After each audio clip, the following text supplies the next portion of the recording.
ஏன் பவுசி? மாமா எப்படி வெரிசோட சாப்பிட்றது? பொரியல் ஏதோ இருக்கா? இல்ல. சரி, வீட்டில் முட்டை வச்சிருக்கா? போ, வீட்டில் போய் முட்டையை பொரிச்சிட்டு வா. சரி. முட்டை பிடிக்க போனவன் இன்னும் காணோம்.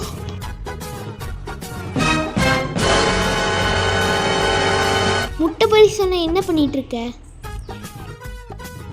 கோய் மச்சி கோய். என்ன சொல்ற எனக்கு புரியவே இல்லை. இல்ல. நானா வாழை.